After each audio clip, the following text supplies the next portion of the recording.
Here. Hardesty, Udaly. Here. Wheeler. Here.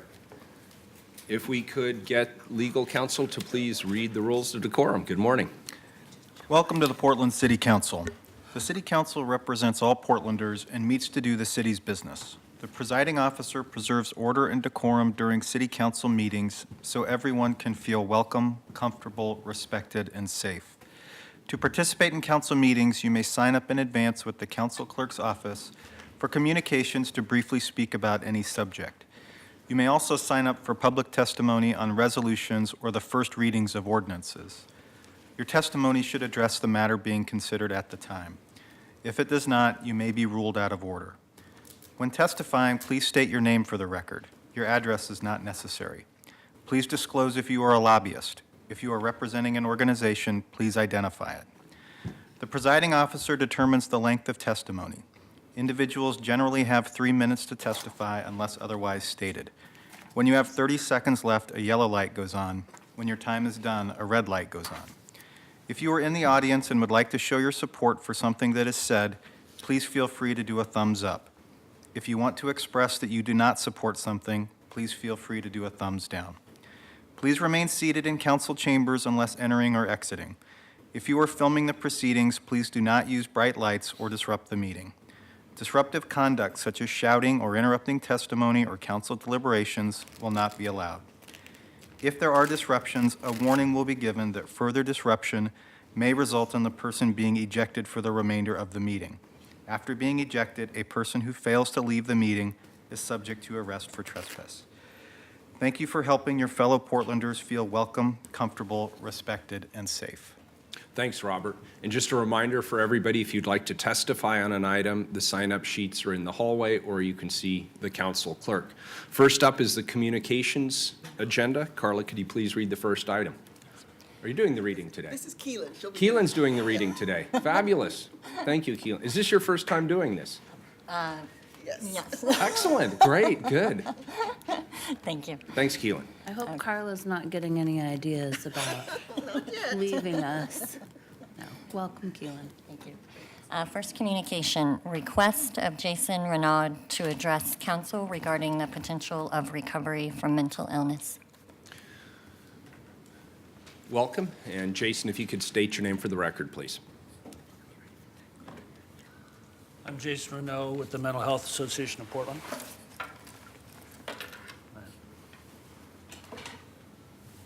Thank you for allowing me to speak.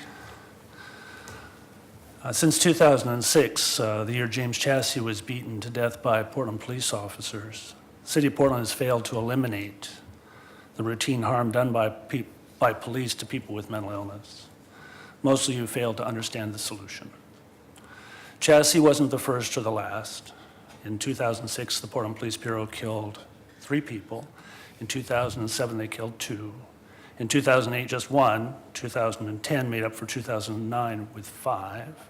In 2011, there was 1 person killed by police. In 2012, 2013, 2014 had 2 each. 2015 had 3. 2016 had 1. 2017 had 2. 2018 had 3.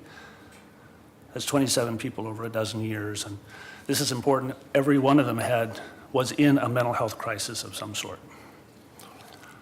Andre Gladen's death in 2019 was typical. An African-American man with bipolar disorder, clearly ill and in need of compassion and medical services. A homeowner call to 911 brought a police officer who predictably escalated the situation and within moments killed Mr. Gladen. Since 2006, the strategy selected by this council to end the problem was more training. But as it turns out, training, and that was done. More training didn't solve the problem of people getting killed. It's good in its own right, but a basic misunderstanding of the solution. The solution is to uninvolve police officers from people with mental illness and crisis. Separate them, get them as far away from each other as possible. This is a vastly more complicated task than providing training, requiring interdisciplinary cooperation across multiple governments. In the dozen years since James Chassie was killed, the work to reduce contacts between police officers and people with mental illness or addiction crisis has not begun. Instead, the council invited the Department of Justice to weld law enforcement to people with mental illness in crisis. This turns out to have been a grievous error. It's the elimination of mental illness and addiction crisis which will reduce the number of persons killed by police. We can stop this, but the work needs to be done before police arrive, not so much after. What this council, as individuals and as a collective voice, can do is to learn and talk about the power and potential of recovery from these illnesses. And recovery is the least expensive and most effective way to reduce use of force by police. I wish Andre Gladen had a chance to recover from his bipolar disorder. It's a complicated illness where a night without sleep or a day without food or a stressful event can cause a crisis. Gladen needed help, not a fight, and he needed it a long time before he was killed by a Portland police officer. Thank you. Thank you. And could I also comment on this, Jason? First of all, thank you for being here and thank you for sharing your message with the council. I agree with you that the key here is to reduce interactions between the police and people in crisis on the streets, and more importantly, the police agree with you. You've heard Daryl Turner from the Portland Police Association say this. You've heard Chief Outlaw say this. You've heard me in my capacity as police commissioner say this. And I am particularly in agreement with your statement that we need to work on an interdisciplinary basis. Right now, the way the system is set up is if somebody sees somebody in crisis, if they're well-meaning and they want that individual to get help, they call 911. 911 in our community then turns to the police. And so what you get is you get a cop with a gun who's trained in law enforcement tactics and techniques. And many of our police, while they are trained especially to deal with people in crisis, not all of them are. And therefore, we need what other communities have, which is inform people in the call center who then call somebody other than the police, people who are trained either in substance abuse or mental health or EMTs or all of the above, who go out, assess the situation, and see if they can stabilize it. Then, if necessary, or if there's an escalation or a threat to public safety, then the police are called in. And that's a model that we're actively looking at. We're talking to the county, we're talking to the health department, we're talking to the police and the fire bureau, the Bureau of Emergency Communications, our colleagues up here. I am eager to move very quickly on this. You will not be surprised to hear that there will be some pushback because it does require interdisciplinary efforts. It requires organizations that are already doing outreach, crisis outreach, to work with us or come under a common umbrella, or at least have some funnel of communications that enables us to prioritize calls going to service providers. So there's going to be a lot of work that needs to happen in this community and a lot of leadership provided in order to move us into a better direction. And you've been at this for many, many years, and I've respected you for that. And I hope you'll work with us and help us as we try to realize the model that you're describing here today. I'm I so support glad it. that you got to Eugene to see the Cahoots model. That's great. And that's an excellent model to emulate up here in Multnomah County and in Portland. What makes it difficult is we have bits and pieces of it in place with established service providers. And of course, the hospitals play a role in this. The mental health system plays a role in this. The substance abuse and treatment system plays a role. And we actually have to rethink how we're organized and how we're structured and how we communicate amongst ourselves. And that's going to require some substantial lifting. And I know your substantial leadership and credibility and clout in this area is going to be important in helping us to get it done. Eager to help. Thank you, sir. Appreciate your being here. Mayor, Commissioner I Hardesty. just have a, Udaly, I have a Udaly. clarifying. Commissioner Udaly. I'm so sorry. I will play Apologize. Commissioner Hardesty today. No, just a clarifying question. We also need a policy change because isn't it policy that we send the police when someone calls? That's correct. So I don't want to leave the public with the impression that our emergency call center operators are just not reaching out to the right entity. That's our current policy. Yeah, it's the structure. Yeah. It is the structure and policy, and thank you for that And I clarification. also agree with and support Mr. Renault's proposal. Very good. Thank you. Thank you for being here today, Jason. We Thank you appreciate so it. much. Thank you, Keelan. Next item, please. Number 190, request of Lightning Superhumanity to address council regarding AI, Lightning's new form of city government. Good morning. If you could please state your name for the record.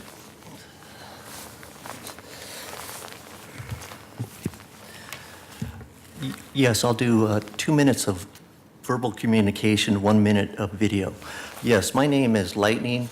I represent Lightning Superhumanity. AI, the science of making machines smart. What we have to begin to do is, from my position, I want to start looking at AI politicians.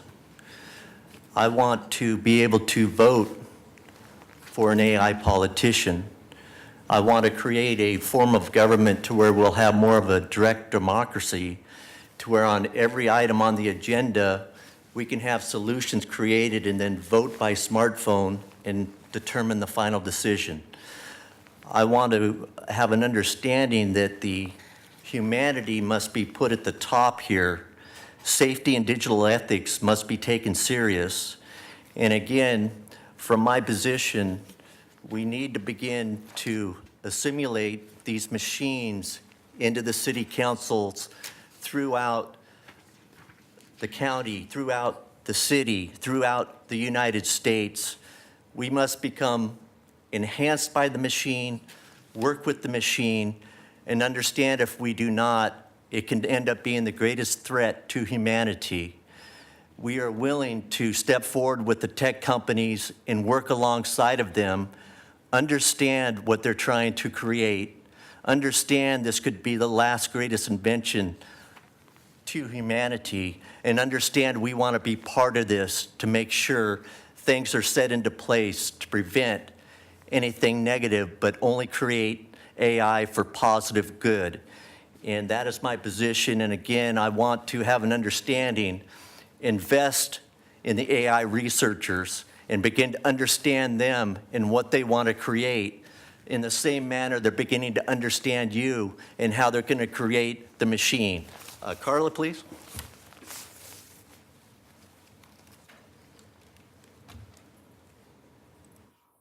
Keeping humanity alive and not putting the machines inside of absolutely everything. And that is a great opportunity for companies to say that they care. Excuse me, that this they is have going a to be higher captioned by purpose, the, a bigger story, be able to be, not is it just making captioned? things, hyper efficient.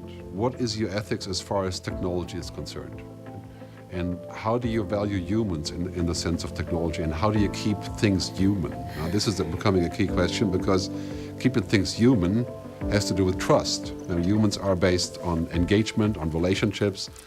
Humans are not living off the data pipeline. It's much more about relationships. So this is a key opportunity for companies using great technology but putting humanity on top and letting human things flourish rather than squash them with automation. It's quite clear that if we don't have a moral compass and a value system, then eventually we disconnect and then everything falls apart because we've lost our purpose, right? The bottom line is, technology has no ethics, but society and humans depend on it. Well, what we see today in technology is the primary conversation is about how much does it cost, can we do this, and does it actually work, and it's engineering kind of thinking, right?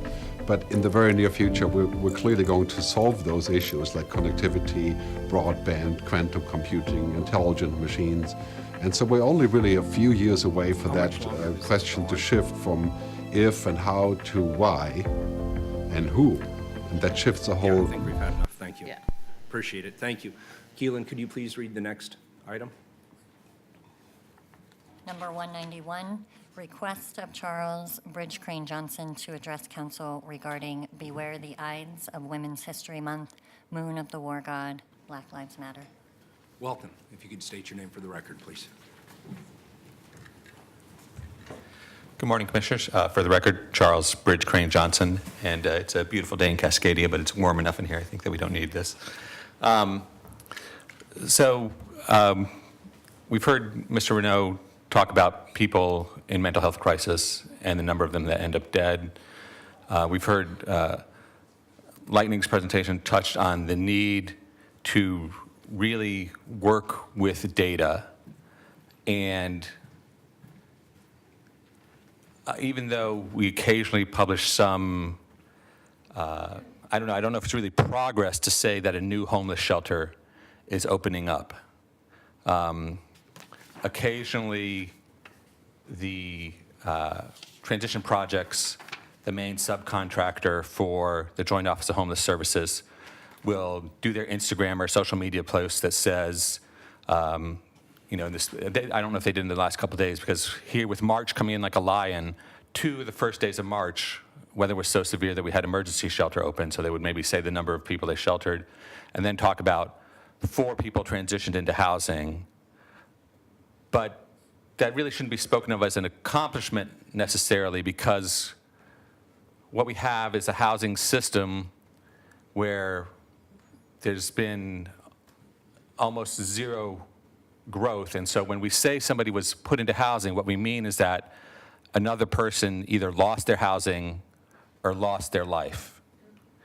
And for the years of the homeless and the housing emergency crisis, we've bantered about the numbers from the point in time count, but we've never publicly brought forth the funded parties and worked with the real data. The city and the county fund, through a major Fortune 500 corporation, information service product, sometimes called HMIS, sometimes called Service Point. And what Service Point really would do, or does, except we don't ask it what it's doing, is it tells us that there are people who have chronic homelessness for 2, 4, 6, 8, 10 years, and that we intend to extend their homelessness for an equal length of time instead of developing methods to better engage with those people and end their chronic homelessness, which of course gets to the point of making homes. It's unfortunate that we're coming up on 6 months since the good people of this county have passed a bond across the metro region. And I don't think you could find any ordinary people who feel they've been engaged in that process. We have some nice blips on the radar on the horizon, PSU's funding for homeless studies and stuff like that. But I think the answer is with the community. There needs to be more public engagement and honest talk about past mistakes or where we didn't make enough traction. Thank you very much. Thank you. Keelan, if you could please read the next item. Number 192, request of Craig Rogers to address council regarding trust and local government. Good morning. If you could please state your name for the record.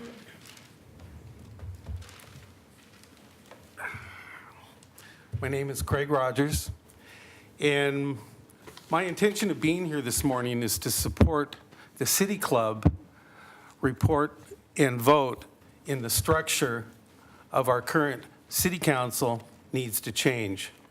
And I go back 20 years or more of watching and rubbing shoulders with things that happen down here.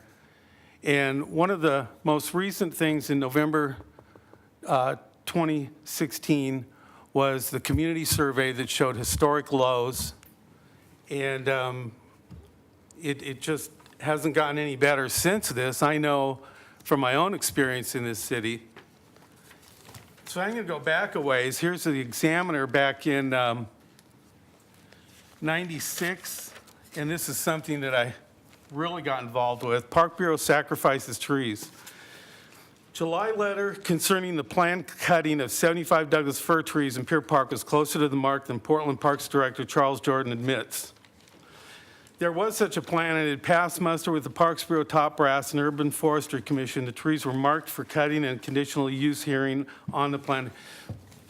That was a really serious issue, and I got involved with it big time. I went down there, and they all had a red X on them, and I'm not even going to go in to why they were probably going to be cut down. 75 Douglas fir trees. The commissioner said, well, it's too dark in there, they're diseased. No, Trillium was growing up out of the ground. It needs shade, and the trees weren't diseased. We had a forester on our side. So that was all phony. In a new structure, you would be held more accountable, and it would be easier to vote you in or vote you out, which really raises the standard that you adhere to while you're in office. So I totally endorse the City Club.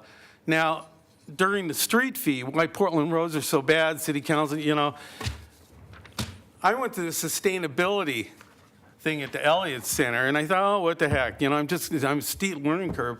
Portland Mayor Charlie Hales, Indianapolis Mayor Greg Ballard.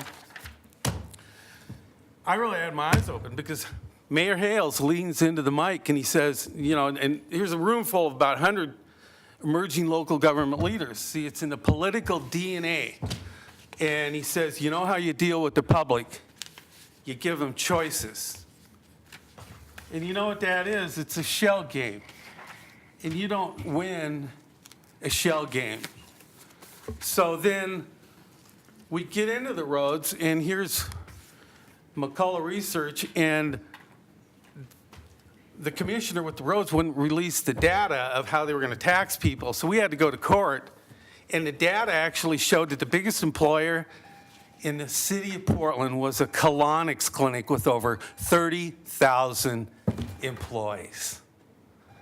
So believe me, I could sit down here for 3 months and tell you the things that the city has failed on, and they'd make you, I start laughing at home, you know, just thinking about some of this stuff. Thank you for coming in. You're welcome. Keelan, next individual, please. Number 193, request of Melanie Plott to address council regarding expansion of oil train infrastructure in Portland Zenith Terminal. Good morning. Good morning. Mayor, Commissioners, my name is Melanie Plout. I'm a retired OBGYN physician now working with organizations like 350 PDX to prevent the worst effects of climate change. First, I want to express my deep gratitude for this council's strong stance on the climate and on the safety of this community. As you know, work done by this body has been considered a national model for other jurisdictions. In November of 2015, the council adopted the Oil Train Resolution, which is number 37164. To paraphrase only slightly, the last line reads, "It is binding city policy to oppose all projects that would increase the amount of crude oil being transported by rail through the city of Portland." Portland, we have a problem. At the old ARC Logistics site in Northwest Portland, the new owners, Zenith Energy, have converted a prior asphalt terminal into a facility which for the past year has been accepting rail car after rail car of tar sands oil from Alberta, Canada, and loading it on ships for export. It gets worse. In the last few months, they've started to expand their infrastructure, enabling them to unload more oil obtained by one of the dirtiest methods of extraction on the planet. This is a triple environmental and justice disaster. First, a disaster for our climate, as you well know. Second, a disaster for the First Nations people of Alberta and the ecological balance of their land. To extract tar sands, trees and topsoil are removed from hundreds of square miles, and the tar sands are scraped up with enormous shovels. Third, it is a disaster for Portland, a true health and safety emergency. I won't go into details, but I refer you to the Multnomah County briefing on oil by rail from 2016. If tar sands oil were to spill into our river, there would be serious trouble. This type of oil is heavy and tends to sink, making cleanup very difficult. A tar sand spill in Kalamazoo, Michigan cost $1 billion and took 5 years to clean up. Clearly, this activity violates the spirit of the laws passed by this body as well as common sense. I urge you to use your authority to put an immediate halt to the expansion of this facility and to the export of tar sands through our city. Our city and this council do not want to be accomplices to this crime. The original permits for this facility and for its expansion were for moving asphalt. Oil trains pose different risks and ought not to be covered under the same permits. There should be an immediate halt to this work until a thorough review can be done. Thank you for standing with us on issues like this. I'm willing to try to answer any questions you might have. Well, Melanie, first of all, thank you for coming in and testifying. And I want to assure you, when I heard that this news broke, it was extremely concerning to me. This is not a value that I espouse. This is not the kind of business development that the city of Portland should support. The number of jobs created by this, by the way, are about the same as a Starbucks outlet would create. But the environmental and public health risk is substantial. And we saw this happen a year and a half ago in Mosier, Oregon, where a 96-car oil train derailed. And it created both an environmental and a public health catastrophe. And so legal issues aside for the moment, I want to assure you that my team and I are doing everything we can to stop this expansion. We are focusing instead on renewable energy resources. We are focusing instead on green energy. We are not interested in expanding fossil fuels of this nature. The tar sands issue, serving as an exporter of tar sands coming from potentially Canada, I don't think that's what anybody has in mind as a vision for a healthy economy for the city of Portland. And it's certainly not what we want in terms of public health or the safety of our environment. So we will continue to do everything we can to limit this expansion or get rid of it altogether. That's my pledge to you. Great. Thanks for doing everything you can to do that. And I'll look forward to working with you and others. Okay, thank you. And that concludes the communications for today. Keelan, has any item been pulled off of our consent agenda? No, nothing's been pulled. Please call the roll. Fritz? Aye. Fish? Aye. Udaly? Aye. Wheeler? Aye. The consent agenda has been adopted. First time certain item, please. Item number 194. Proclaim March 2019 to be Women's History Month.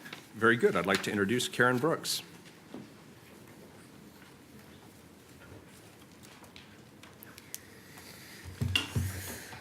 Good morning. Thank you for being here. Hi.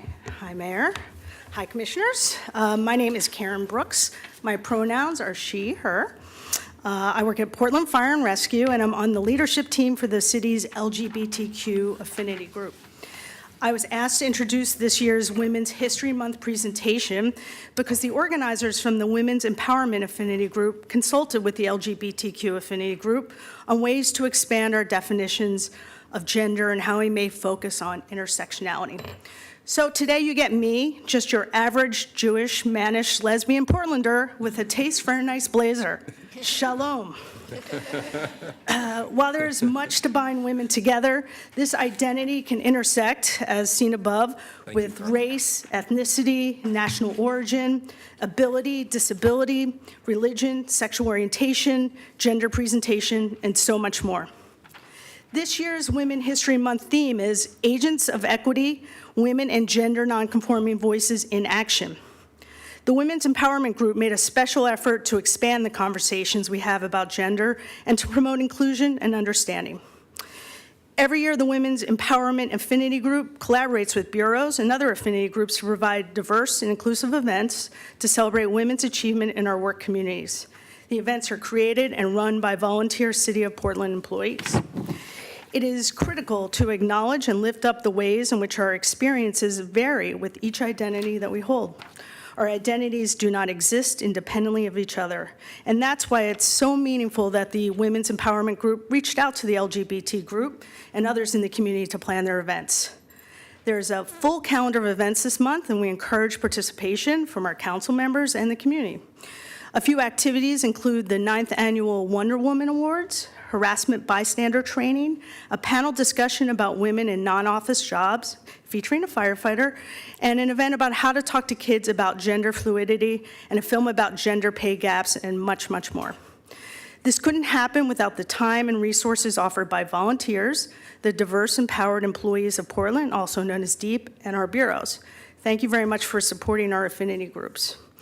And if I might don a more official hat and multitask, I'd like to let your offices know that Portland Fire and Rescue is currently hiring and taking applications for entry-level firefighters until March 11th. This is considered a non-traditional job for women, but there's no reason for it to be put in that category. I would trust any of the female firefighters at PF&R to drag me out of a burning building, and that's no easy task. We also have a free summer camp for young women, 16 to 20, who are interested in gaining experience in firefighting, and that application period is also open. And I'm going to have these information cards. I'm going to give them to Carla, if you would like any for your office. Now, I am pleased to introduce our Agents of Equity speakers. First, we have Joy Elise Davis. She's the Executive Director of the Portland African American Leadership Forum, and she'll be discussing her photo project, Albina Queens. Albina Queens will be showcased this month at the Old Church. The exhibit information is on the Women's History Month calendar, and there's an event this month where we'll walk over and view the exhibit. I've seen this work, and I'm happy to say that some of our amazing City of Portland employees are featured. It's really great. And our second speaker is Shannon Scott, a board member of the Human Rights Campaign, which is the largest national LGBTQ civil rights organization. She's a combat veteran of the Air Force and is the founder of United Equality Consulting, an organization focused on helping companies support their transgender employees. And our third speaker is Courtney Duke. You will recognize Courtney as a senior planner from PBOT, been in front of City Council many times. But today she will be representing the great work of the City of Portland's Women Empowerment Affinity Group and PDX City Mamas. So let's start with Joy. Thank you. And thank you, Mayor and Commissioners. Again, my name is Joy Elise Davis. I'm the Executive Director of the Portland African American Leadership Forum, better known as PALF.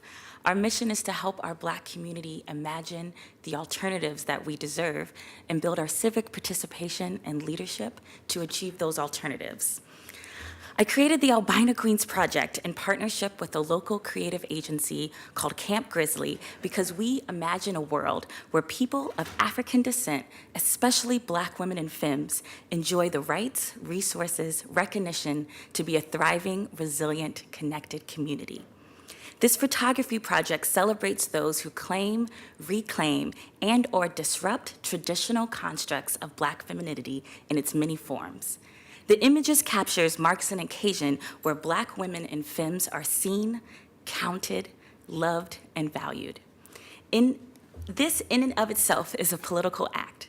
The Albina Queens exhibit represents a wide spectrum of difference: non-binary femmes, cis women, youth, elderly, people with a range of abilities, and everyone and everything in between. It is in the spectrum where we find beauty and power of Black people. The photography focuses on bringing out the natural radiance of Black skin and the rich traditions of head wraps. Head wraps have a deep and complex history within the Black community, from its use of a tool of oppression to its literally use as a crown today. This piece of fabric represents resiliency, resourcefulness, creativity that Black women and femmes have employed as a method of survival and self-empowerment for centuries. Like many femmes of African diaspora, when I enter rooms like this, I have to remind myself that this space is for me, even though it may not have been designed for me. It is our hope that when Black women and femmes view this exhibit, that they feel loved and valued. We deserve to be celebrated in spaces like this one, during and after Black History Month and Women's Month, really all year long. Today, we are honored by the many Black women and femmes who have paved the way for this moment. I am honored to present the Albina Queens photography exhibit to you all, and it's my hope that folks listening will visit the exhibit at the Old Church, but also check out our website for many more opportunities to celebrate the leadership of 100 Black women and femmes, one of which is Commissioner Joanne Hardesty. Thank you very much. Thanks. And Joy, do you happen to have the URL for the website? Yes, if you go to albinaqueens.org. Very good. Thank you. Thank you. Good morning. Good morning, Mayor Wheeler, Commissioners. My name is Shannon Scott. My pronouns are she, her, and hers. I want to start off by saying thank you. Thank you for creating this space for us. Thank you for having us here today. I want to start by telling you all a little bit about myself and what brought me here. I was raised in a community that is not like Portland. I was raised in Montana, and I grew up there my entire young adulthood until I joined the military. I served in the military for almost 11 years. I'm a combat veteran of 2 Iraqi campaigns, and it was something that happened to me on that last trip home that would change my life. I was coming home on an aircraft, a cargo plane, and it was full of caskets, those people that had given the ultimate sacrifice for their country. At that point, I decided that I could no longer hide my truth. I could no longer live in the closet, and I decided to begin my transition. It was at that moment in time that I realized just how important having a safe and accepting community is to living a happy and full life. I lost everything. I was forced out of the military because of my gender identity. I lost my friends, my partner, and my family. I knew I had to live somewhere better. And after one visit to Portland, Oregon, I knew that this was the place. I made my home here, and I devoted my life to serving those in the marginalized communities. Communities such as the transgender community, communities with people of color, women, gender nonconforming, and queer folks. As you all know, we've done a lot of work here in Portland to serve those communities better, but you also know that we have a long ways to go. I want to thank you for the work you've done, and I want to encourage you to keep having those difficult conversations, keep taking those meetings, and keep working to make Portland the amazing place it can be in the future. Years ago, I heard a shocking statistic that the average life expectancy of a transgender woman of color is 35 years old. This points out all too well the staggering effect of intersectionality and the effect it can have on our communities. That is why we work for all communities, why we must continue that work. Portland is seen as a leader across this country, as a progressive city trying to make change for the better. It's not perfect, but we're getting there, and we can get there. We at HRC are working on a bill right now at a national level that has been modeled after one that Oregon has right here, called the Equality Act, that would ensure legal protections for LGBTQ people and women. Half of the country does not have protections right now. 2 women can get married on Sunday and be fired on Monday. A transgender woman can walk into a department store to buy a dress and be denied service. This happens all too often. Please continue to be that good example to show the country that we can do this. With that said, I want to take a moment to celebrate the amazing women at this table and to the amazing women in our community that have done such fantastic work for our community. And I would like to challenge everybody listening and watching right now to join in this work. If you would like to join me at HRC, we have positions not just to serve, but to lead. It is my intention to raise those voices that have not been raised in the past with this amazing platform we have at the Human Rights Campaign. You are free to reach out to me at my email address, which is shannon@hrcportland.org. And in closing, I would like to say to each of you, I'm happy to continue this work with you towards creating a safer, happier, healthy Portland. Thank you. Thanks, Shannon. Good morning. Good morning. I have to have my glasses and my computer right now. I can So relate. thank you, Mayor and Commissioners. I'm Courtney Duke, she, her. I'm usually here presenting and talking to you about transportation policy, but today I'm here to celebrate and advocate for women at the city through my involvement in women's empowerment, the Women's History Month Planning Committee, and as a founder and board member of PDX City Mamas, the city's working moms affinity group. It is refreshing, and about time, I might add, to be here presenting to 3 women, although Commissioner Hardesty is not here, on council for the first time in this veteran, 22-year city veteran, and the city as a whole. Although I see that Commissioner Hardesty is not here, I look forward to working with her in all of my capacities at the city. Women's Empowerment is the latest name and officially recognized women's group at the city. But women at the city have been planning and participating in women's history and International Women's Day celebrations and events for over 20 years, both as a part of city government and as well as our volunteer time. Our group and celebrations have evolved and become more inclusive, just as the population of our city and our employees have evolved and changed. Many working women have become working mothers. A need to support this segment of our employees was identified, and the PDX City Mamas was formed approximately 12 years ago.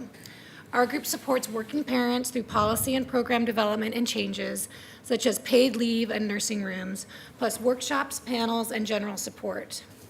I want to thank Commissioner Fritz for her early and consistent support of our group. I think you are our first guest speaker. I think so too. And working parents in general. Commissioner Fritz, along with former Commissioner Saltzman, were the driving forces of paid family leave for employees at the city.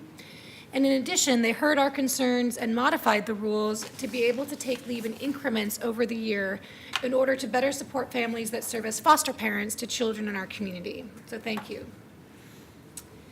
This year, we have several events that reflect the changes our members and their families are experiencing. We have a presentation and facilitated discussion on gender and gender fluidity for children and families.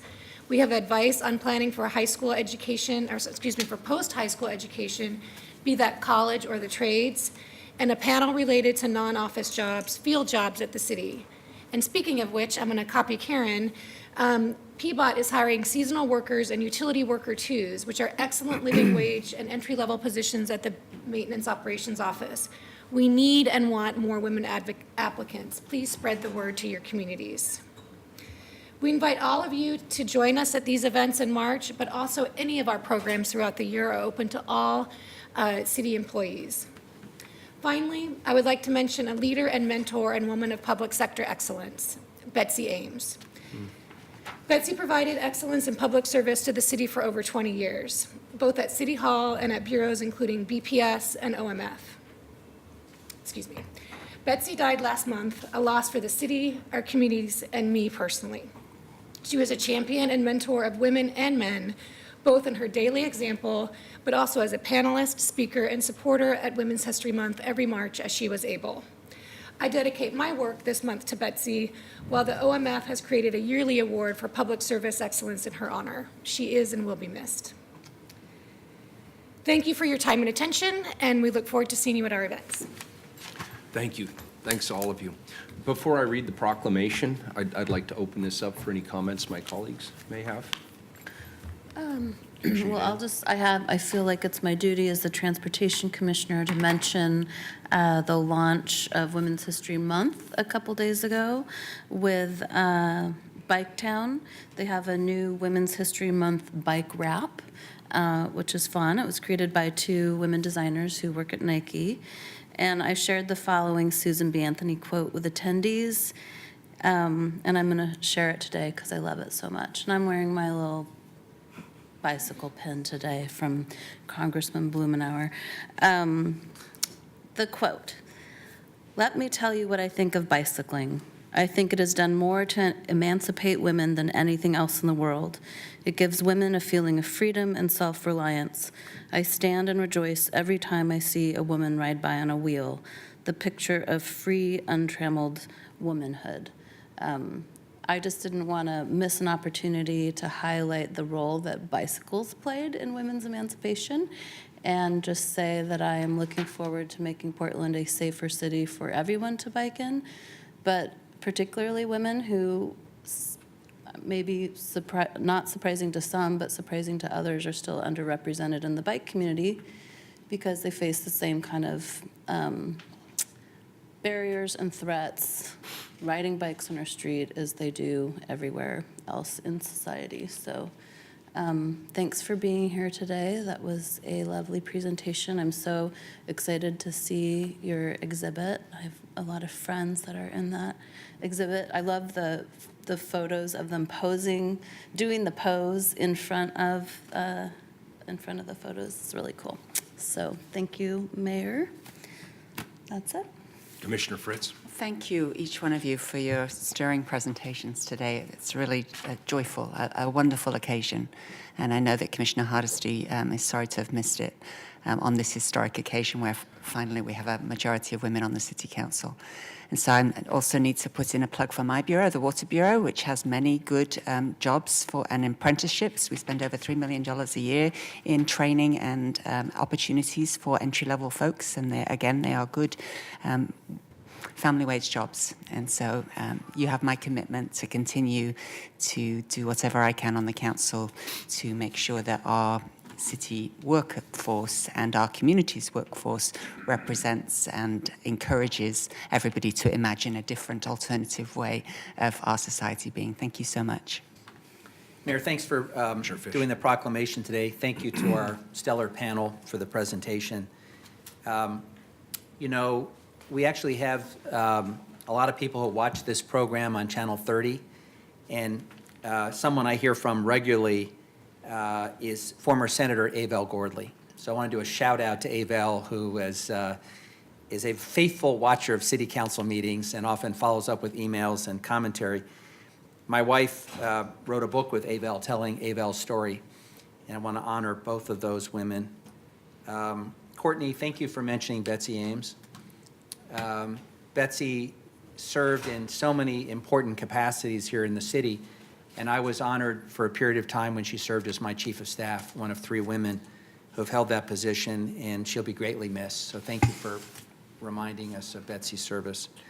My bureaus are the Parks Bureau and Bureau of Environmental Services. We too are hiring, at least on the BES side. Parks, we have a different challenge, as will become clear through the budget process. We did a national search recently and hired a new leader at Parks, a deputy commissioner from the New York City system named Adina Long. So we're very, very pleased to have this rock star who's decided to come to Portland and to lead our bureau. I hope to make one or more of the programs that are on this excellent calendar. But again, thank you all for being here and for sharing your stories. And thank you, Mayor, for hosting this event. Very good. And I just want to add my thanks to the women on this panel. Thank you for being here today, and thank you for helping to orchestrate a fantastic presentation. Also, I think inspiring people to take leadership roles. I want to thank women throughout the city who do play an important role and do provide leadership in a myriad of different ways. I want to give a shout out to my mom. I think she's one of the strongest women that I've ever met. I'd like to thank my spouse, Katrina, for her leadership in the community, my daughter, and I particularly want to thank all the employees of the City of Portland who are so engaged and work so hard in our affinity groups and help elevate everything that we do here. There's no question that when women are engaged in a leadership role, when they're engaged in committees, when they're engaged on boards, our community is better for it. And I also know that this is true with the women that I work with right here on this city council, Commissioners Udaley, Commissioners Fritz, Commissioner Hardesty. They each come to the table with a different lived experience, a different perspective, different ideas on how we should address things in the community. And I have found that having women on this city council elevates everything that I do as a leader. So I want to appreciate them and their leadership as well. This past election in our country was an historic one. I think everybody feels that we are at a very positive and important tipping point. More women and people of color than ever before ran for positions in Congress, and I think that that will trickle down through the entire leadership spectrum, not only in the public sector, but also in the private sector. And all of us acknowledge that it is especially important for women of color to take leadership positions in this community, and I thank everybody for recognizing that. And it's important for me to recognize the additional barriers that all women face in leadership in our society. You know, I don't know how many times I hear people say, well, women have equal rights. Well, equal rights doesn't necessarily mean equality. And all you have to do is look at a boardroom of any Fortune 500 company, and that makes the case. There's still plenty of work to do, and you are the ones doing that work, and I want to appreciate that. Thank you for the calendar, and unfortunately, even if I hold it up, people won't be able to read it, but I hope people do go online and they look at the opportunities around Women's History Month. There is something there for everyone to be included. There's an especial focus this year on trans women and feminine, identifying queer, gender, and non-binary people, and really exploring and talking about the importance of this community and what it means for us as Portlanders and how we can better engage and prosper together as a community. And last but not least, I want to thank our city's Women's Empowerment Group. Again, you are the ones who helped bring this together. You are the ones who help lead. You are the ones who bring important perspectives to the Portland City Council, and that's not something that you get paid big bucks to do.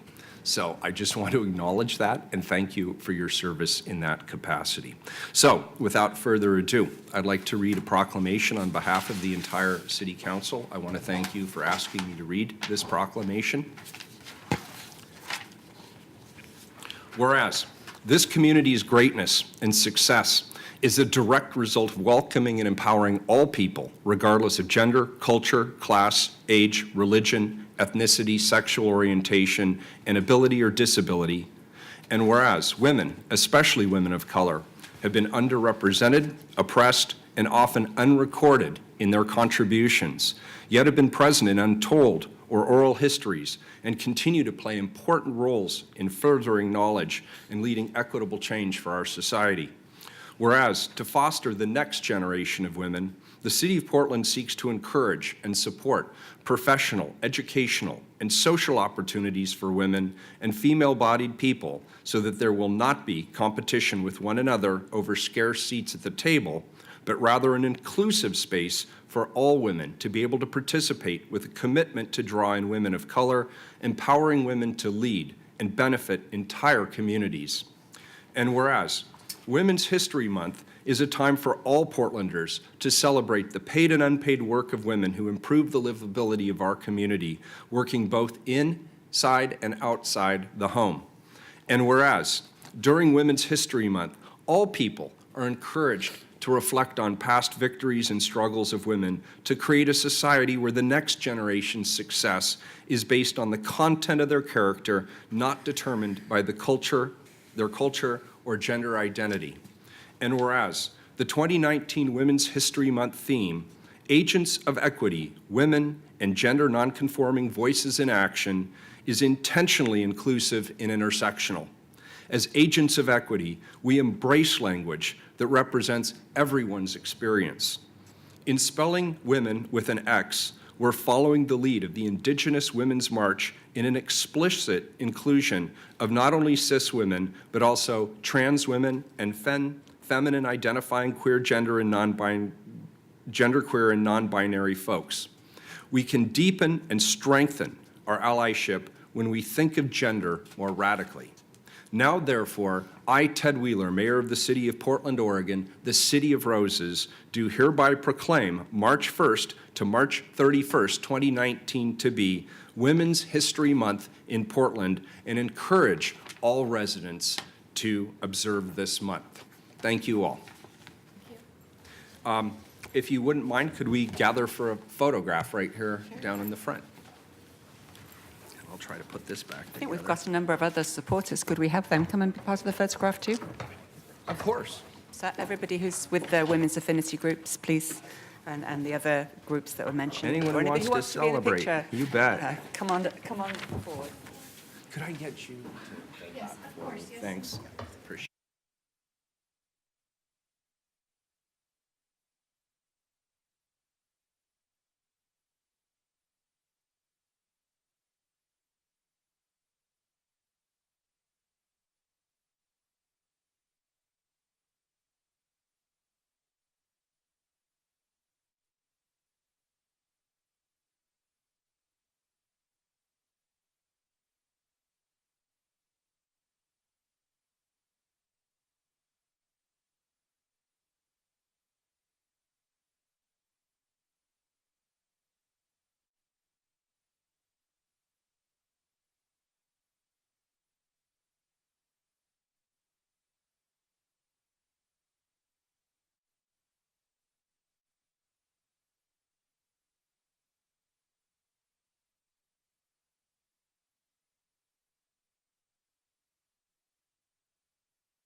From the Auditor, Assessment, Finance, Betsy there? and Foreclosure Division to the Bureau of Revenue of Financial Services Revenue Division, and designate the Revenue Division as the recorder for purposes of the city lien docket and financing local improvements. Speaking of strong women leaders, we have with us the auditor. Good morning, Madam Auditor. Good morning, Mayor and Commissioners. I am City Auditor Mary Hall Caballero. Chief Financial Officer Jennifer Cooperman and I are here this morning with proposed code changes to finalize the transfer of the assessments, finance, and foreclosure function from the Auditor's Office to the Bureau of Revenue and Financial Services. The Assessments, Finance, and Foreclosure Division helps finance infrastructure improvements and supports regulatory efforts of city bureaus by assessing property for local improvements, system development charges, and code violations. The division also maintains the city's lien docket, provides financing for improvement assessments, collects current and delinquent revenues owed to the city, and recommends properties for foreclosure. Moving the function to the Revenue Division would implement a recommendation from a 2012 consultants report that highlighted the city's complex liens process and its overlapping responsibilities. It would also address the risks of keeping a small, specialized unit in my office, which is unable to effectively provide coverage when employees retire or take new positions. Your action today will codify the consolidation of the city's liens process and make the Revenue Division the official recorder of the lien docket. The code changes proposed mostly replace references to the auditor with the Revenue Division or the Bureau of Revenue and Financial Services. The ordinance also similarly amends related binding city policies. I am confident that Director Cooperman and her team will be good stewards of this important city function and encourage you to support this change.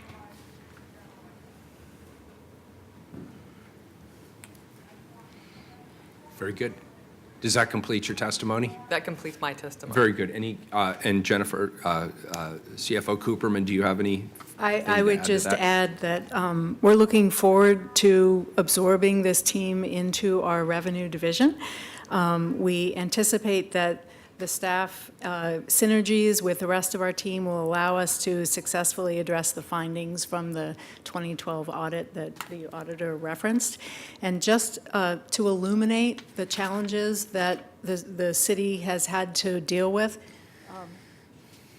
I brought with me a picture of the customer service model that the audit from 2012 was able to draw for us of the challenges that we ask the public to go through. I anticipate being able to come back to you in a period of time with improvements to this picture. But a picture is worth 1,000 words. Yeah, that says it all. Or at least 38, apparently, no. Yes, 31 different steps. So, thank you. We look forward to your support. I anticipate bringing code updates to you later once we've had an opportunity to review them, and anticipate the auditor graciously giving us a period of time to make improvements before she turns around and audits us. Very good. CFO Cooperman, do you have a time frame? For the changes to code, Correct. probably by the end of the calendar year. Okay, very good. Any further questions? Keelan, do we have public testimony on this item? We have 3 people signed up: Very good.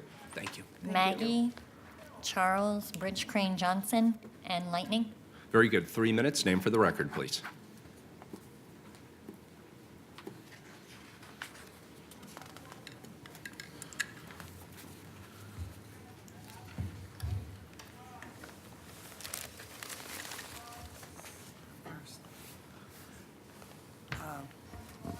Okay, I signed up for this because it's got the word foreclosure on it. And being in safes, it's Maggie. It came to my attention that there was a disabled woman in there who somebody had not helped her. There's a federal program that helps prevent foreclosure for disabled people, and she's been disabled since she was a child, and I guess maybe her mother died, and maybe Excuse me, Meg, I just there want was to some clarify. money. This item is about moving the foreclosure process from the auditor's office to the Revenue Bureau. It's not about how we do foreclosures or anything. So if you could just comment on what this Okay. item is. Thank you. All right. Yes, my name is Lightning. I represent Lightning Superhumanity. Again, I've always, from my position, always relied upon the auditors to have kind of an independence on issues. And from my position, although it sounds to me like they might be short in staff or might not be able to handle this type of workload, I myself would prefer the auditors to still keep doing what they're doing. I feel there's an independence there. I feel that on this foreclosure issue, in my opinion, I view it as a vision zero of foreclosures in the city of Portland. And I think we're in an economy right now that we could look at that in a more reasonable manner and try to go in that direction. I just don't like to see people foreclosed on. I don't like to see eminent domain. I don't like to see anything like that. And that's why I like to have the auditors. And I'm sure they'll still have that oversight even if it does change. And like I say, I don't have any issue on the Revenue Bureau whatsoever. It just more or less, I like to have the auditors because I think they tend to really dig into certain issues pretty aggressive. And they're used to that. That's what their job is. I mean, they're an auditor. And in my opinion, they're the most qualified to deal on this issue with the type of training they have and the oversight that they offer. So I'm a little concerned on the move here, but again, either or will be fine as long as the oversight, which I'm sure it will be there by the auditors. And again, just my personal position, vision zero on foreclosures, be cautious on the disabled, the senior citizens, and do whatever you can to work with them in a manner and make sure the communication is really clear to them on what's going on and that they have the capacity to make reasonable decisions on their behalf at that time, and also that every other option has been looked at to prevent them from going through this, what I consider bad experience and maybe even traumatic experience to people being foreclosed on. Vision Zero Foreclosure, Portland, Oregon, that's our way in this city. Thank you. Thank you. Good morning. Good morning, Commissioners. For the record, Charles Bridge Crane Johnson. And as Commissioner Fritz has noted, this is presented to us just as the narrow issue of the transfer of this responsibility out of the auditor into revenue. But I think that given the high aspirations for great public service here, it would have been an opportunity for us to talk about the volume of work that this office handles, how many of these actual issues we have. In the past few months, I think we've talked about turning down the heat on the zombie housing stuff that was initiated under Mayor Hales. But when we talk about foreclosures and, there's 48 pages here about if it goes as far as demolition and stuff like that. I think if we're really going to be a smart city, if we're going to really address the housing crisis that we face, some of this information needs to filter out so that we know how many buildings, it's a separate department, but how many buildings are marked with the red U? How many are maybe not being as aggressively pursued as nuisances or whatever it takes to get property used in a city that has great need? I'm not the strongest pro-capital free market real estate person here. Since when I came to the city, we had a big hole in the ground sitting behind Nordstrom for 2 years, but, we couldn't do anything because they're free market. So I hope that when we look at nuisance and foreclosure properties, that there'll be a comprehensive thought about the extreme need that tens of thousands of people, even families with children, are facing to be inside structures while we have uninhabited structures marked just sitting around. But the basic 48 pages of material, the ministerial function of moving this out of the auditor's office into revenue seems to have been well prepared. I just wish that the presentation had said about how many transactions and properties this type of work impacts on an annual basis. Thank you very much. Thank you. Now, why were they allowed to speak on other issues besides Thank you, just Maggie. the transfer, and I was not? Maggie, come on, you know the rules. Thank you. Thank you. Appreciate it. Thank you. Your time is up. Thank you, Maggie. Why were they allowed to speak? They were sticking to the issue, to the topic, and you were talking about something else. This is not about foreclosure. Thank you. Maggie, you're in violation of the council rules again, and if you don't stop, I'm going to ask you to leave. Thank you. Does that complete public testimony, Keelan? Yes. Very good. Any further discussion? This is an emergency item. Keelan, please call the roll. Fritz? Aye. Fish? Aye. Udaly? As the former commissioner in charge of BDS, this was a really frustrating process for me, which CFO Cooperman illustrated with the 31 steps.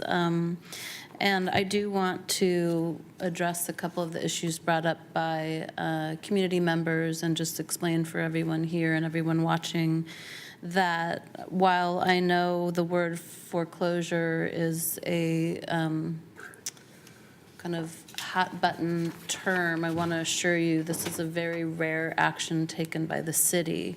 BDS, while I had BDS, we brought back a program to help homeowners who were truly facing hardships and challenges getting their property back into compliance, and we're helping them with that. We really use this action against property owners who are primarily absentees or they're large financial institutions, and they are just refusing to take responsibility for these abandoned, derelict homes that can really present not just an eyesore, but hazard and threat in neighborhoods because of the way that they can be used. We've seen fires, we've seen a lot of illegal activity. It's not safe for youth and children in the neighborhood sometimes. So I just want everyone to rest assured that this is not comparable to bank foreclosure. It's rare and it's a necessary action. It takes about a year at best because there are so many steps we're required to go through, and that property owners still have ample opportunity to get into compliance and retain their property. So I want to thank the auditor and CFO Cooperman for being willing to, I guess it's not an exchange, participate in this transfer. And I vote aye. Wheeler? Well, first of all, let me just second what Commissioner Udaly just said. Foreclosure is by design something that is very, very difficult for governments to actually consummate. There are many, many steps that government needs to go through, and at the end of the process, a homeowner still has the option to make a payment, and that's usually what happens. And I support the fact that it is difficult for government to be able to foreclose on people and take their private property. But that desire that's built into our constitutional protections that make it difficult for government to take private property are also very frustrating for people in the community who are concerned about the zombie house next door. And so we've tried to balance those competing interests by improving the process and in many regards strengthening it, improving the transparency and the accountability. And I appreciate the work that the auditor has been doing on this, and I strongly support the idea of moving the actual administration of the program over to the CFO. I think that's the appropriate place for it. And just the chart you put up with regard to customer service, that in and of itself is an obvious improvement that we could all make. I vote aye, the ordinance is adopted. Thank you for that. Keelan, could you please read item number 209? Appoint Andrea Peluso to the Community Budget Advisory Board for a term to expire December 31st, 2021. Colleagues, as we kick off our fiscal year 2019-2020 budget process, I am very excited to nominate Andrea Peluso to be appointed as our fifth and final community budget advisor. I've been looking forward to having her wealth of knowledge and experience at the table. We had a little bit of a preview of that yesterday as she sat around our budget work session. Interim Budget Director Jessica Kennard is here to provide a little bit more information and help support this nomination. Good morning. Good morning. Good morning, Council. Thank you, Mayor. Jessica Kennard, Interim City Budget Director. I'm here to talk a little bit about the item in front of you, appointing Andrea Peluso. So the Community Budget Advisory Board, as you know, consists of 5 members who are residents of the City of Portland. They serve staggered 3-year terms and may be reappointed. They provide valuable community input as part of the city's annual and supplemental budget processes, as they participate in all council budget deliberations by advising the City Council on proposed budget amendments and by assisting in the review and discussion of budget plans and results. Excuse me. Andrea Peluso is co-founder and executive director of Family Forward Oregon and Family Forward Action, organizations founded by Oregon mothers to change policies and systems that, sorry, I was in a hurry on my way over here and it's snowing outside.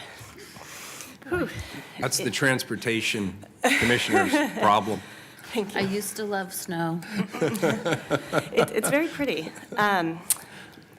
Let me start again. She has a fantastic biography, so I want to do it good justice.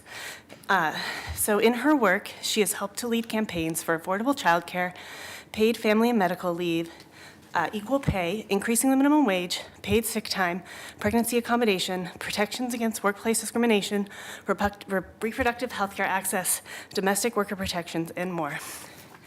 Andrea lives in Portland and is the mother of 2 kids, ages 11 and 13. Very good. Thank you. Colleagues, any questions? Andrea obviously could not be here today, but you had a little bit of a chance to meet her yesterday during the work session. Seeing none, I'll entertain a motion. Move to accept the report. Second? We have a motion from Commissioner Fritz, a second from Commissioner Udaley. Any further discussion? Please call the roll. Fritz. Well, on this day that we celebrate Women's History Month, I think it's very fitting that we appoint Andrea Peluso, who's been a leader in our community and a good partner for City Council members on many of the initiatives that we've passed over the past 10 years and more. And so I'm very happy that she's willing to serve with the Budget Committee. Aye. Aye. Excuse me, Udaley. Well, thank you to Ms. Peluso. Aye. Oh, sorry, Wheeler. I strongly support this. Andrea is a great addition. I thought she asked fantastic questions yesterday, so this, for me, is just confirming what I already know. I vote aye. The report's accepted, the appointment's accepted. Thank you. Next item, please, 210. Appoint Sean Green to the Development Review Advisory Committee for a term to expire March 5th, 2022. Colleagues, the DRAC, otherwise known as the Development Review Advisory Committee, was established in June of 2001 as the city's primary advisory body regarding development review. The DRAC's members represent various industry and neighborhood groups with interests in development and development review. DRAC members are appointed by the City Council to 1 3-year term with the possibility of serving a second 3-year term. Sean Green has been nominated to fill a vacant position that currently exists on the DRAC representing citywide neighborhood interests. The previous member completed their terms of service. Sean has both significant and relevant experience that I believe makes him a good appointment for the DRAC. He serves as an executive board member, vice chair actually, of the Northeast Coalition of Neighborhoods. He's the co-chair of the Land Use and Transportation Committee as well, and he serves on the Portland Online Permitting System, otherwise known as POPS, Customer Advisory Committee. He owns a design-build construction company which specializes in homes and ADUs, giving him familiarity with Portland's development review process. I believe that appointing Sean Green will bring the DRAC closer to full strength and allow it to continue its fantastic work on behalf of the city of Portland. I'd like to invite up staff and Sean. Welcome. Thank you for being here.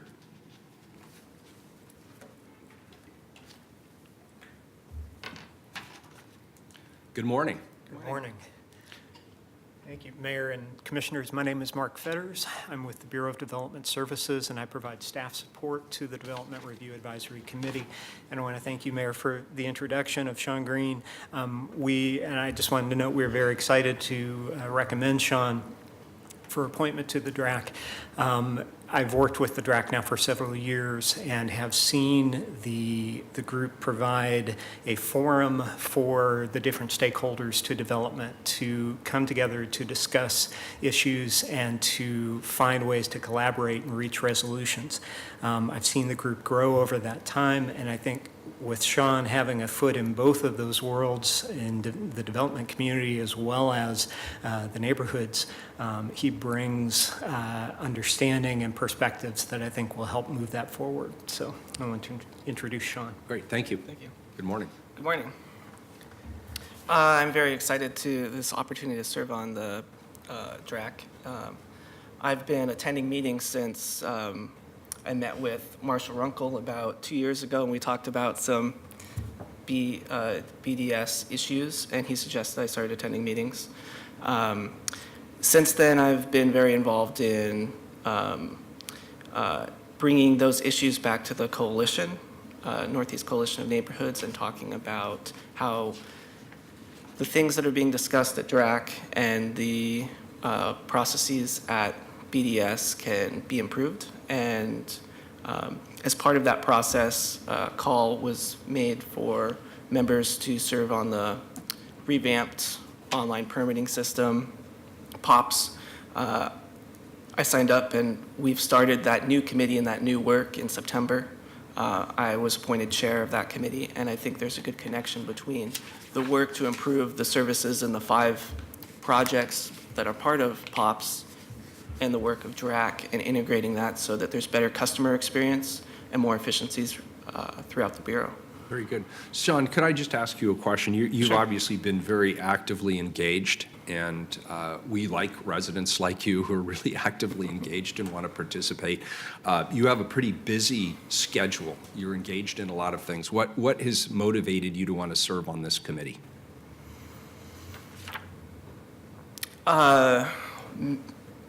My initial motivation was out of some frustrations related to inspections, honestly. And that was, I had a meeting with Marshall from Commissioner Udaley's office when she was in charge of the Bureau of Development Services, and he suggested that I get involved. And having a long history of neighborhood advocacy, starting with, Southeast Coalition of Neighborhoods, and I decided to start attending meetings and seeing what was being discussed. Let me just say I applaud that. I love it when somebody says they have an issue or a problem, and they come to City Hall, or a commissioner, in this case, Commissioner Udaley, and they put the challenge back on you, and you take up the challenge. Thank you for doing that. That's how I got here. I think a lot of us feel that way. Yeah, so thank you for that. Commissioner Fritz. Thank you for volunteering to serve.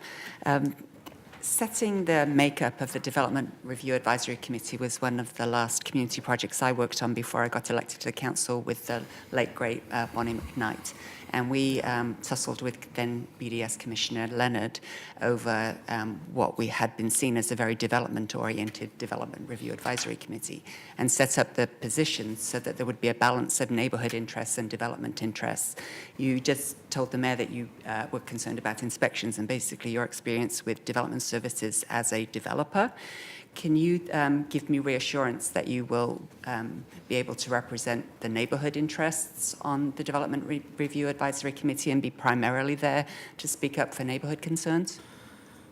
In my role as the neighborhood advocate, definitely I would be there considering concerns for the neighborhood. I think that my long history of neighborhood advocacy and the numerous letters that I've sent to council on various issues, both in my role as chair of Laurelhurst Neighborhood Association, on the Land Use Transportation Committee from Southeast Uplift, and more recently as vice chair of Northeast Coalition Neighborhoods and co-chair of the Land Use and Transportation Committee, in addition to my service on things like PBOT's Parking Advisory Task Force and the 20s Bikeway, show that I have a strong commitment to neighborhood interests and ensuring that those are represented.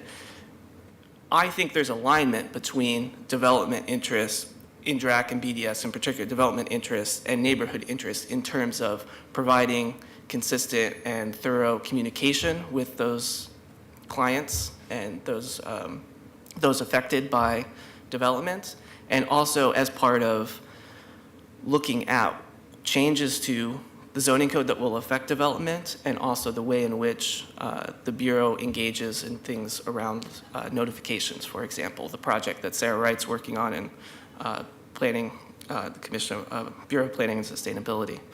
I don't really distinguish, internally between, the work I do for the community in terms of my professional job and, making realities, their dreams come into reality, and also the work that I do in my neighborhood advocacy. I think there's the strong ethos of, public service. I have a master's from Portland State in public administration and this long history of public service, so. Well, I'm hoping that you'll continue to serve with Northeast Coalition of Neighbourhoods, because Yes. I have every confidence that they would keep you in line if they feel that you're not representing their interests. So Absolutely. that was a very good answer. Thank you. Yeah. Commissioner I have a Fish. question. How many members are there on the DRAC? Currently, there are 17 members on the DRAC. And we have 3 vacancies? We do have 3 vacancies presently. So in the memo we got from Director Esau, it says that the vacancies relate to historic preservation, minority construction, low-income housing. Those are actually 3 very significant areas of interest of this council and the community.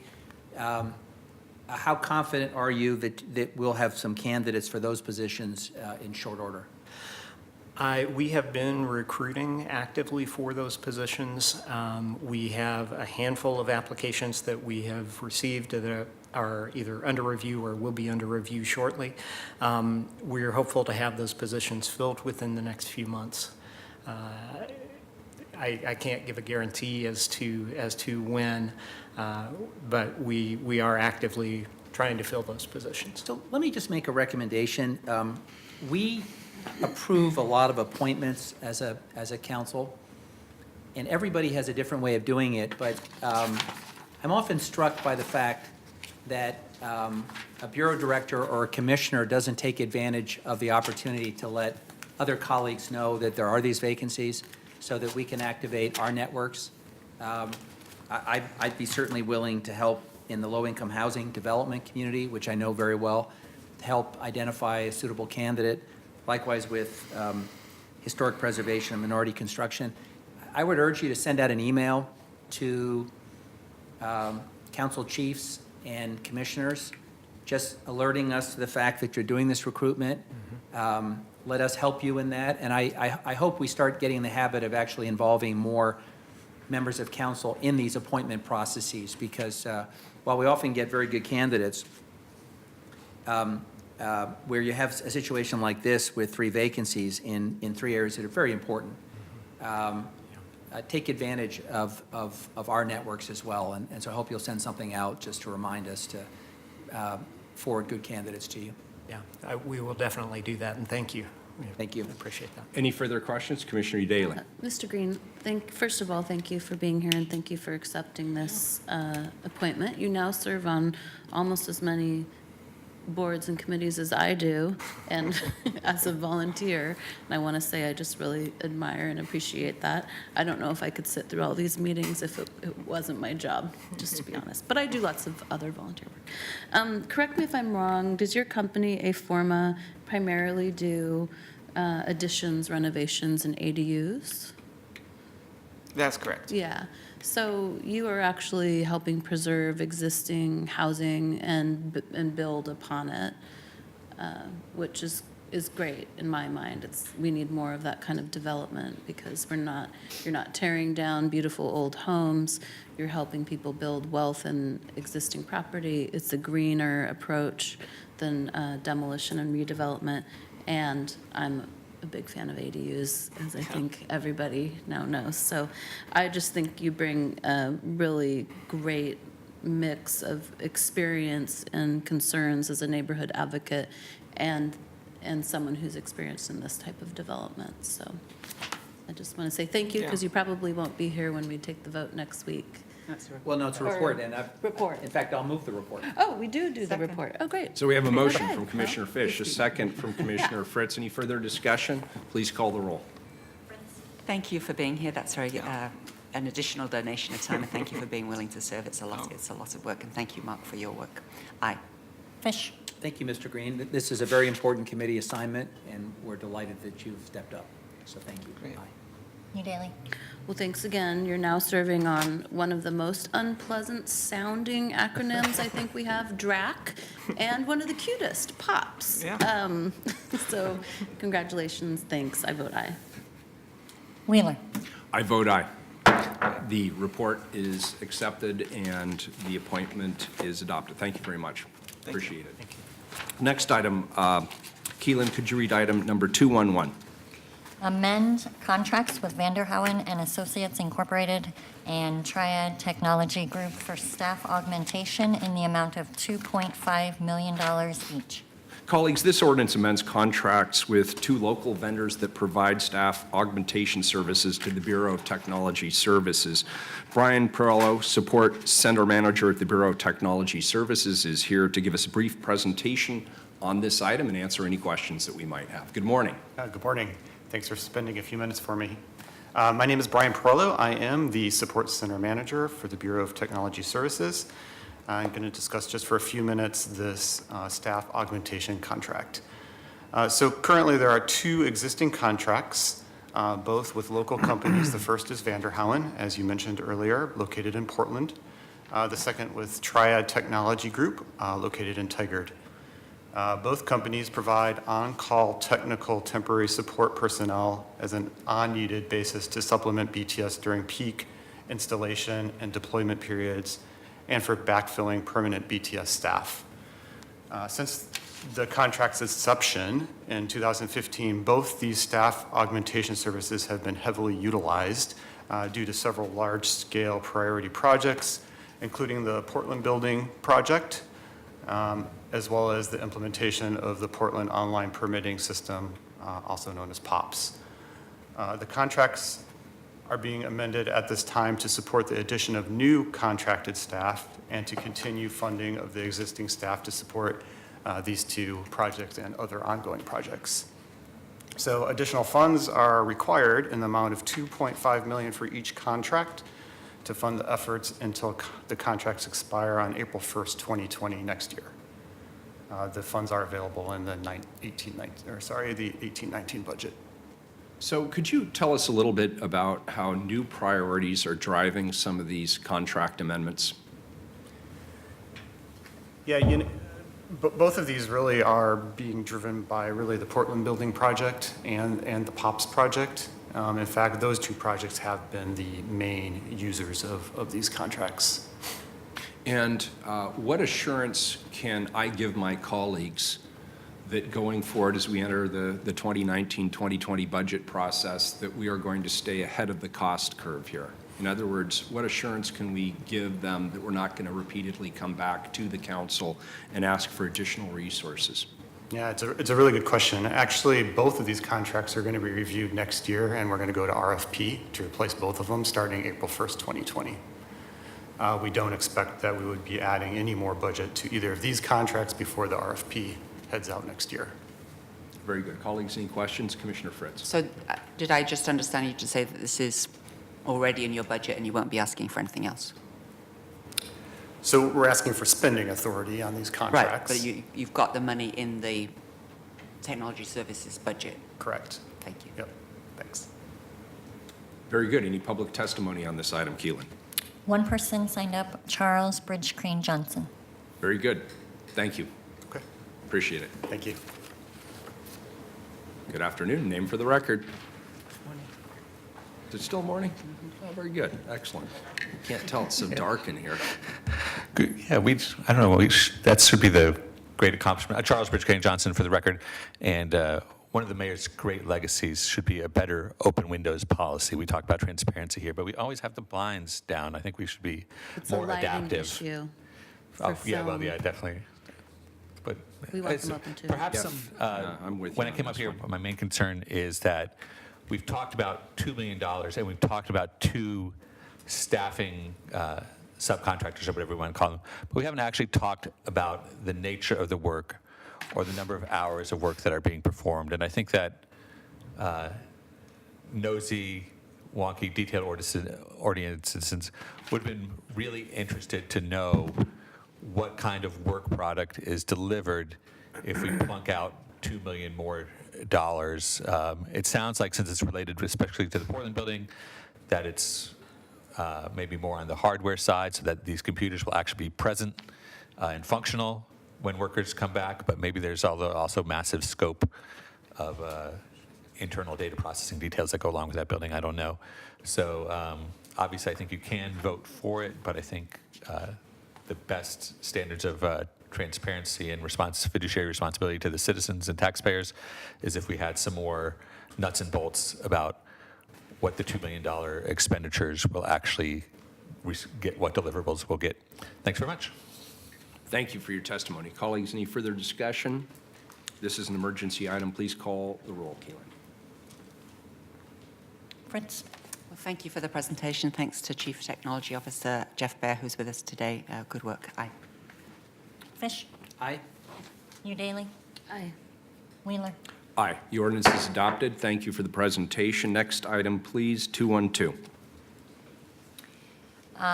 Authorize Portland Fire and Rescue to charge a fee-for-service for cost recovery of non-emergent lift assist responses to Oregon State licensed commercial assisted living residential care and nursing facilities within the city. Colleagues, this item is a second reading, but it's being moved to next Wednesday, March 13th, as noticed on the Tuesday memo, as requested by Commissioner Hardesty.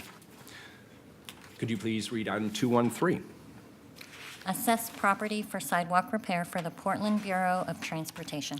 Colleagues, this is a second reading. There has already been a presentation and public testimony on this item. I was not present. I've reviewed the record. Is there any further discussion? Seeing none, please call the roll. Fritz? Aye. Fish?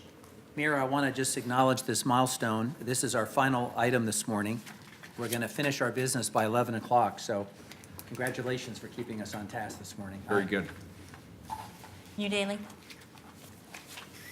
Aye. Wheeler? Aye. The ordinance is adopted. We are adjourned.